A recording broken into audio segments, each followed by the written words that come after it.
Hi friends, welcome to Nirmala's Kitchen. என் பேர் நிர்மலா. நான் இன்னைக்கு தேங்காய் பால் சாப்பாடு தாங்க செய்ய போறேன். அது எப்படி செய்யறதுன்னு பார்க்கலாம் வாங்க. இன்னைக்கு நான் கொஞ்சம் வித்தியாசமா மஞ்சளாலாம் போட்டு நான் செஞ்சிருக்கேன். அதுக்கு முன்னாடி நம்ம சேனல் சப்ஸ்கிரைப் பண்ணிட்டு பெல் பட்டன் தட்டிடுங்க. வாங்க வீடியோக்குள்ள போகலாம். முதல்ல நம்ம தேங்காய் பால் எடுத்துக்கலாம். நான் அரை மூடி தேங்காய் எடுத்திருக்கேன். நான் இன்னைக்கு 1/2 kg அரிசி போட்டிருக்கிறதுனால நான் அரை மூடி தேங்காயில் நான் கெட்டி பால் எடுத்து நம்ம தேங்காய் சாப்பாடு செய்ய போகிறோம். தேங்காய் பால் சாப்பாடு செய்ய போகிறோம். இப்போ நம்ம கட் பண்ணி வச்சுருக்கிற தேங்காவெல்லாம் நம்ம மிக்ஸி ஜாரில் சேர்த்துக்கலாம். சேர்த்துட்டு இதை நைஸாக அரைச்சி எடுத்துன்னு வந்துடலாம் ஃப்ரெண்ட்ஸ். பாருங்கள், இப்போ நான் நைஸாக அரைச்சி எடுத்துன்னு வந்துட்டேன். இப்போ இதை நம்ம சுடு தண்ணியில் சேர்க்க போகிறோம். இது வெது வெதுப்பு தண்ணி. இதில் சேர்த்துட்டு நம்ம பால் எடுக்க போகிறோம். சுடு தண்ணியில் எதுக்கு சேர்க்குறோன்னாக்கா கொஞ்சம் பால் நிறைய வர்றதுனால நம்ம சுடு தண்ணியில் சேர்த்துட்டு இதை நல்லா மிக்ஸ் பண்ணிவிட்டு அதுக்கப்புறமா நம்ம ஃபில்டர் பண்ணிக்கலாம். நான் இந்த பாத்திரத்தில் தான் இன்றைக்கி அரிசி அளவு பண்ணேன். அதனால் இதுலேயே நான் தேங்காய் பாலும் அளவு பண்ணிக்கிறேன். நான் ஒரு கிளாஸ் அரிசிக்கு 2 கிளாஸ் தண்ணி அந்த மாதிரி எடுக்கிறேன். நான் இந்த பாத்திரத்தில் அரிசி அளந்ததுனால இதுலேயே நான் தேங்காய் பால் அளந்துக்கிறேன். பாருங்கள், நான் ஒரு தேங்காய் பால் எடுத்துட்டேன். அதுக்கப்புறம் நான் ஒரு பாத்திரத்தில் சேர்த்துட்டு அதை எடுத்து தனியாக வச்சுக்கலாம். இப்போ 2வது தேங்காய் பாலும் நான் சேர்த்துட்டேன். ஒரே பாத்திரத்தில் 2 அளவு தண்ணி சேர்த்துட்டு அதுக்கப்புறமா கொஞ்சமாக தண்ணி சேர்க்க போகிறேன் நான். இப்போ அதில் கராப்பில் போட்டுடலாம். கராப்பிலையே சேர்க்குறோன்னா நல்லா வாசனையாக வரும். அதுக்கப்புறம் மஞ்சள் எதுக்கு சேர்க்குறோன்னாக்கா கொஞ்சம் நல்லா கலர்ஃபுல்லாக இருக்கும் சாதம் பார்க்குறதுக்குன்னு சொல்லிட்டு மஞ்சள் பொடி சேர்க்குறோம் நம்ம. இப்போ தேங்காய் பால் ரெடி ஆகிடுச்சு. நம்ம இது ஓரமாக வைக்கலாம். இப்போ ஸ்டவ்வில் ஒரு குக்கர் வச்சுக்கலாம். நம்ம குக்கரில் தான் இன்றைக்கி நான் செய்ய போகிறேன். 1/2 kg அரிசின்றதுனால நான் இன்றைக்கி குக்கரில் தான் செய்ய போகிறேன். இப்போ முதல்ல ஒரு 3 டேபிள் ஸ்பூன் அளவுக்கு எண்ணெய் சேர்த்துக்கோங்க. எண்ணெய் சேர்த்துட்டு அதுக்கப்புறம் ஒரு பெரிய பிரிஞ்சி இலை நான் சேர்க்குறேன். அதுக்கப்புறம் ட்ரை மசாலாஸ் நான் சேர்க்குறேன். பட்டை, லவங்கம், ஏலக்காய், அதுக்கப்புறம் ஒரு ஸ்டார் அனீஸ் இதெல்லாம் சேர்த்துட்டு நம்ம தேங்காய் பால் இதில் சேர்த்துலாம். சேர்த்துட்டு உப்பு நம்மளுக்கு தேவைக்கு எவ்வளோ வேணுமோ அவ்வளோ சேர்த்துக்கலாம். அதுக்கப்புறம் இது கொஞ்சம் கலந்து கொடுத்துடலாம். அதுக்கப்புறம் அரிசி கழுவி எடுத்துன்னு வந்துடலாம். இப்போ அரிசியும் சேர்த்துடலாம். நம்ம அரிசியை சேர்த்துட்டு இதுக்கு கொதிக்கணுன்றது ஒன்றும் தேவையில்லை ஃப்ரெண்ட்ஸ். இதை அப்படியே நம்ம குக்கர் மூடி போட்டு ஒரு 3 விசில் வர வரைக்கும் நம்ம வெயிட் பண்ணலாம். உங்கள் வீட்டில் எந்த குக்கர் நீங்கள் வைக்கிறீங்களோ அதுக்கு தகுந்த மாதிரி நீங்கள் வச்சுக்கோங்க. நான் இப்போ 3 விசில் வச்சு எடுத்துகிட்டு பாருங்கள். இப்போ சாதம் நல்லா வந்திருக்கு, கலர்ஃபுல்லாக வந்திருக்கு. ஸோ இப்போ நம்ம தேங்காய் பால் சாப்பாடு ரெடி ஆயிடுச்சு. இதுக்கு நான் இன்றைக்கி இதுக்கு குழம்பு கூட நான் செஞ்சு காட்ட போகிறேன். ஆக்சுவலாக இது சண்டே ஸ்பெஷல்ன்றதுனால நான் லஞ்ச் ரெசிபியாக நான் வச்சுட்டேன் நான். இப்போ பாருங்கள், இப்போ சண்டே இன்றைக்கி நான் மட்டன் குழம்பு செய்கிறதுனால அதில் நூல்கோல் சேர்க்குறேன் நான். இந்த நூல்கோல் சேர்த்துட்டு மட்டன் குழம்பு எப்படி செய்யுதுன்னு பார்க்கலாம் வாங்க. யாரெல்லாம் இந்த மாதிரி நூல்கோல் சேர்த்து செய்கிறீங்க மட்டன் குழம்புன்னு எனக்கு கமெண்ட் பண்ணுங்கள். இப்போ வாங்க, நான் 1/2 kg மட்டன் எடுத்திருக்கேன். அதுக்கப்புறம் ஒரு நூல்கோல் எடுத்திருக்கேன். இது தாங்க நான் வச்சுருக்குறது. இப்போ என்னென்ன சேர்க்கலான்னு பார்க்கலாம் வாங்க. முதல்ல ஒரு குக்கர் வச்சுக்கோங்க. அதில் 2 டேபிள் ஸ்பூன் அளவுக்கு எண்ணெய் சேர்த்துடுங்க. 1 டீஸ்பூன் அளவுக்கு நம்ம சோம்பு சேர்த்துக்கலாம். அதுக்கப்புறம் பெரிய வெங்காயம் நான் கட் பண்ணி வச்சுருக்கேன், அதுவும் சேர்த்துக்கலாம். அதுக்கப்புறம் கொஞ்சம் கருவேப்பிலை சேர்த்துக்கலாம். சேர்த்துட்டு இதெல்லாம் நல்லா வதக்கி கொடுக்கலாம். இது கொஞ்சம் கலர் சேஞ்ச் ஆகிற வரைக்கும் நம்ம வதக்கி கொடுக்கலாம். பாருங்கள், இப்போ கலர் சேஞ்ச் ஆகிடுச்சு.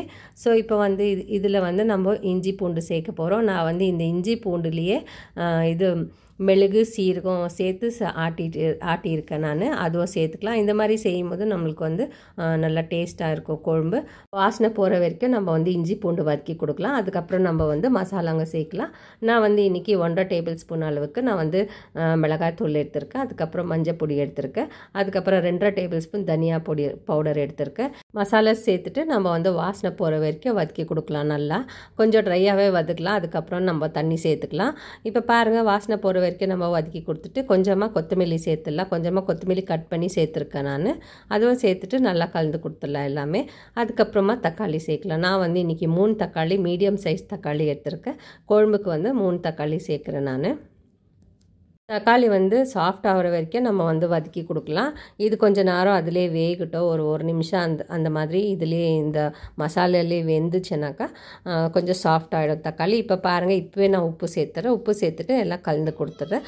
உப்பு உங்களுக்கு எவ்வளோ வேணுமோ அவ்வளோ தேவைக்கு உப்பு சேர்த்துக்கலாம் நீங்கள். அதுக்கப்புறம் இப்போ நான் மட்டனை க்ளீன் பண்ணி கழுவி எடுத்து வச்சுருக்கேன். அந்த மட்டனை நம்ம இந்த மசாலாவில் சேர்த்துடலாம். சேர்த்துட்டு இதையும் நல்லா கலந்து கொடுத்துடலாம். எல்லா பக்கமும் நல்லா கலந்துட்டு அதுக்கப்புறமா இதுலேயே கொஞ்சம் நேரம் வைக்கலாம். அது நல்லா மசாலாலாம் ஏறுறதுக்கோசரம் நம்ம குக்கர்லேயே வைக்கலாம் கொஞ்சம் நேரம். மசாலா வாசனைலாம் போயிட்டு பிறகு நான் வந்து அரைச்சி வச்சுருக்கிற தேங்காவை வந்து நம்ம சேர்த்துடலாம். தேங்காய் வந்து உங்களுக்கு எவ்வளோ வேணுமோ, உங்கள் வீட்டில் எவ்வளோ பேர் இருக்கிறாங்களோ அந்த கன்சிஸ்டன்சிக்கு தேங்காய் சேர்த்துக்கினா போதும் ஃப்ரெண்ட்ஸ்.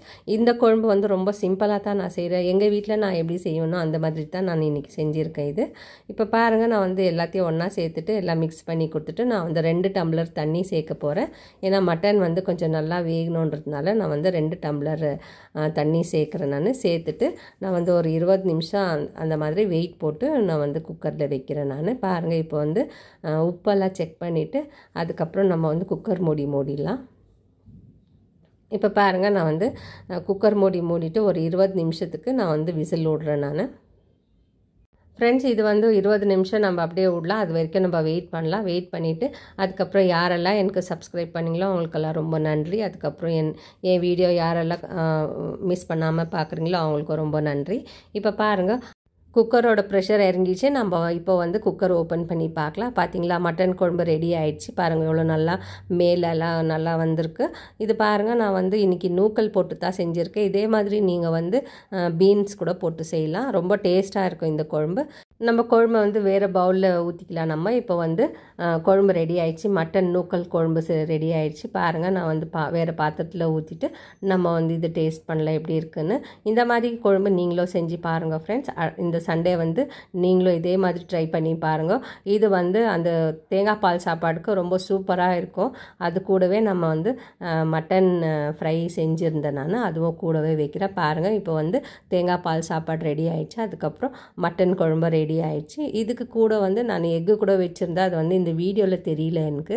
அதுக்கப்புறம் மட்டன் ஃப்ரை செஞ்சுருந்தேன். நான் வந்து பெப்பர் போட்டு மட்டன் ஃப்ரை பண்ணியிருந்தேன். அதுவும் இது கூடவே வைக்கிறேன். இது வந்து ஒரு சண்டே ஃபுல் மீல்ஸாக இருக்கும் ஃப்ரெண்ட்ஸ். நீங்கள் இது மாதிரி செஞ்சு ட்ரை பண்ணி பாருங்கள்.